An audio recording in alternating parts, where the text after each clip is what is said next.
Bem-vindos a mais um episódio do Nas Ondas do Saber, projeto de extensão da Universidade Federal Rural de Pernambuco.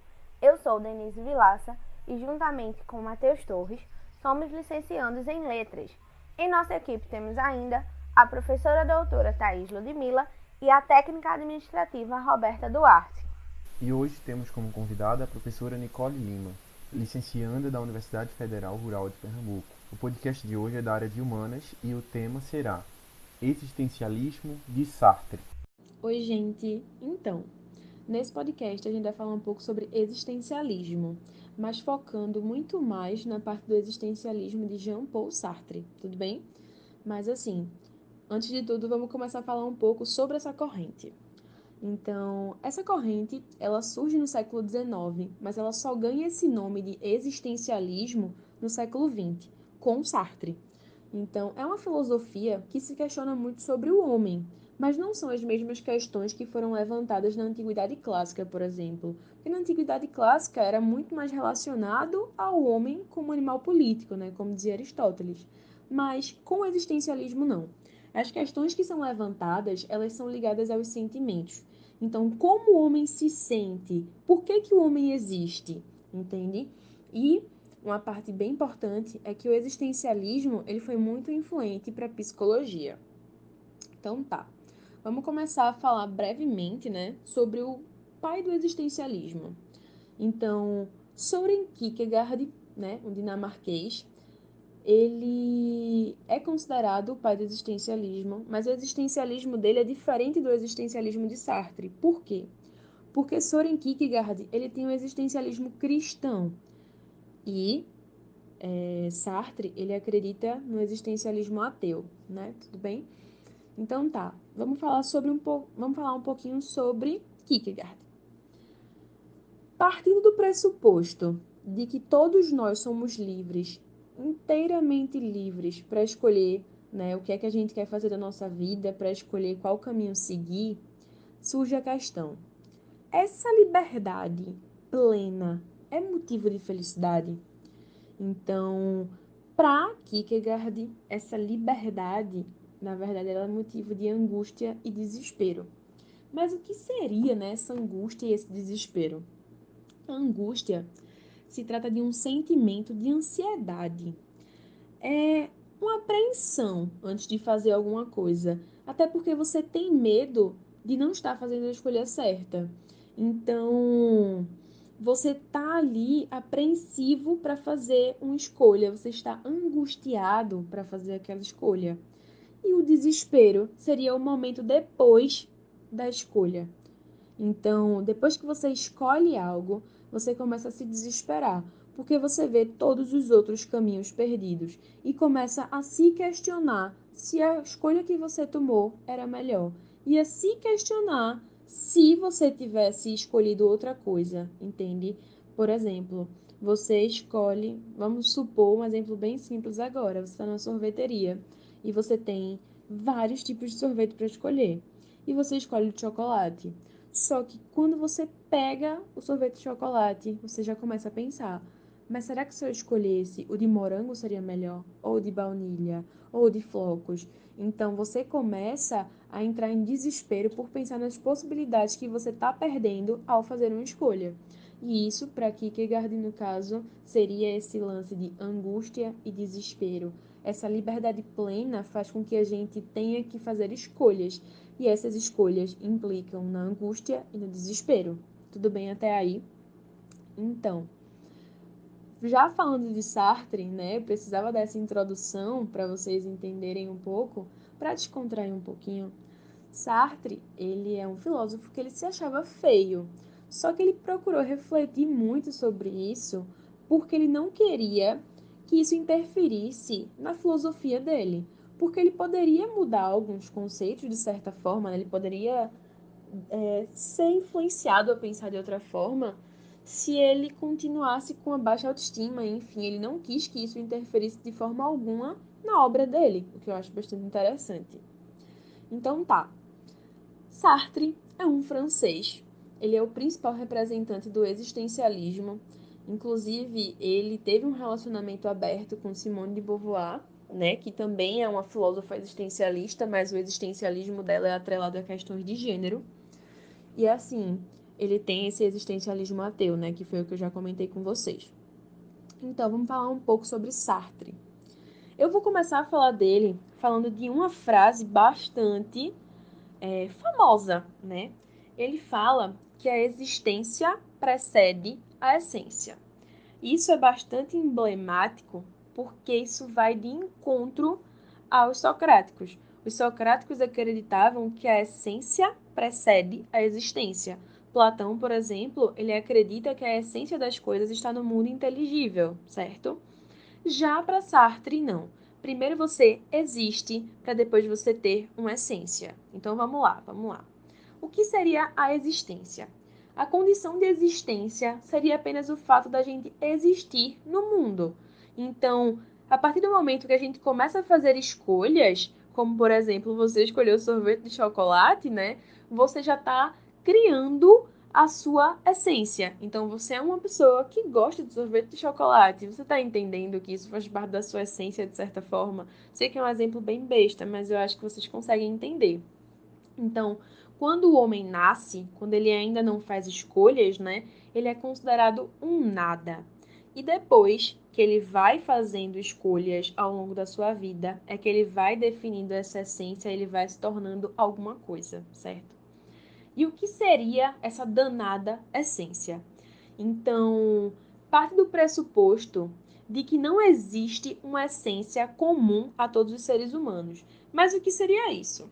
Essa essência comum, no caso, né, que ele nega, digamos que seja algo que todos os seres humanos têm. Mas quando a gente pensa, poxa, eu não sei como fulano teve a capacidade de fazer tamanha atrocidade, porque geralmente essa frase sempre é com um tom negativo, né?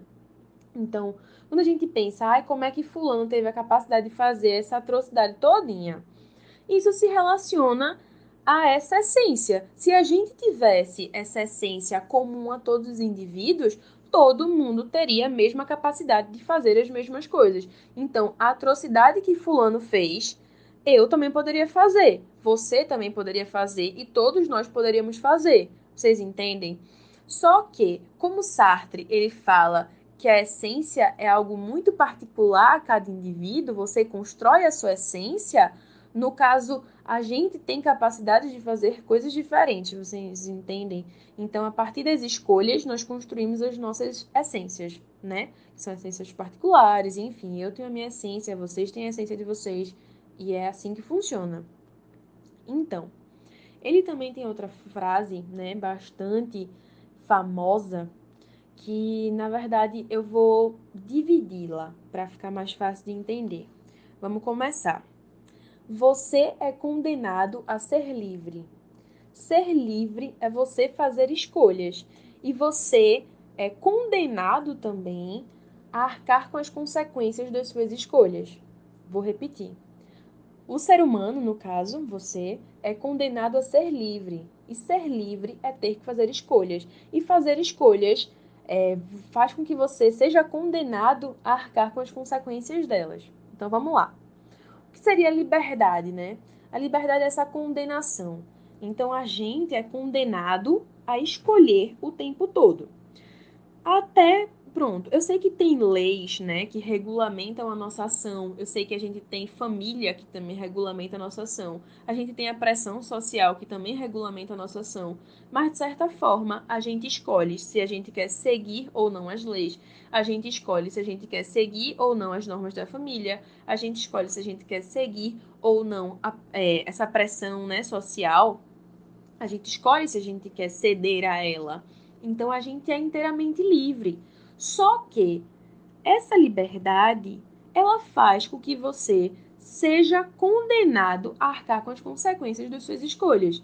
Então, se você escolhe quebrar uma lei, você vai ter que arcar com as consequências de ter quebrado uma lei. Então, você pode sofrer uma multa, você pode ser preso, e essas são as consequências de quebrar uma lei. Se você desrespeita a sua família, você pode receber uma repressão da sua família, entre outras coisas. Então, essa frase fala que a gente é condenado a ser livre E ser livre é fazer escolhas, mas ao mesmo tempo a gente é condenado a arcar com as consequências de nossas escolhas. É um paradoxo, né? Porque a gente fala de liberdade e fala de condenação numa mesma frase, e são coisas bem antagônicas. Mas enfim, vamos para o próximo tópico. Má fé. A gente tem, né? A gente fala bastante sobre má fé, assim, no dia a dia, de certa forma. Mas o que seria a má fé para Sartre? Então, ele diz que quando a gente faz uma escolha, a gente precisa continuar nela. A gente não pode fazer uma escolha e ficar pensando nas outras possibilidades, entende? Quando você tenta mentir para si mesmo, por exemplo, que você tá vivendo algo que é verdadeiro, só que você sabe que não é, tá entendendo? Quando você se convencer de uma coisa, mesmo sabendo que aquilo não é verdade. Quando você faz uma escolha e mesmo assim você fica pensando nas outras, porque você acaba agindo de má fé consigo mesmo, a partir do momento que você não está vivendo nem a sua escolha, nem o que você poderia escolher, entendem? E outra coisa também é que Sartre, ele fala que se algo der errado na sua vida, é culpa sua. Ninguém tem culpa, né, das coisas erradas que acontecem. Ninguém tem culpa das suas escolhas erradas, no caso. Então, a má fé é quando você abre mão das suas escolhas, faz com que uma pessoa escolha por você, porque é muito mais fácil culpar essa pessoa se algo der errado, do que você meio que adquirir essa culpa para si, entende? Então, é basicamente isso que eu queria falar para vocês. Só uma coisinha assim de duas obras dele, né? Ele faz uma obra, né, que seria O Ser e o Nada, que é quando ele começa a se questionar sobre uma essência, se essa essência é comum a todos os indivíduos, e enfim. Ele também tem outro livro, né, outra obra bastante importante, que se chama O Existencialismo é o Humanismo, que no caso fala que essa filosofia, né, o existencialismo, ele não se preocupa com outra coisa além do homem. Mas essa perspectiva de humanismo não é igual à renascentista, no caso. É uma perspectiva mais sombria, de certa forma, entende? Então, por mais que Sartre, né, no final, para terminar, por mais que Sartre ele diga que a vida não tem um sentido inerente, no caso, ele diz que você não nasce com um propósito para sua vida, né, digamos assim, mas ele diz que você deve atribuir um sentido a ela. Só que você só vai atribuir um sentido a ela a partir das suas escolhas, entende? Então ele não é niilista, né? Porque no começo ele diz que a vida não tem sentido, mas não é num viés niilista de não acreditar que a vida tem um sentido, mas sim de que você deve construir um sentido para sua vida fazendo escolhas. Tudo bem? Espero que vocês tenham entendido e eu espero que vocês tenham gostado dessa aula. Agradecemos a professora Nicole pela parceria e a você, nosso ouvinte, por estar conosco. Você pode nos acompanhar pelo YouTube e Spotify. E siga-nos no Instagram, @ondas.saber, e até o próximo episódio.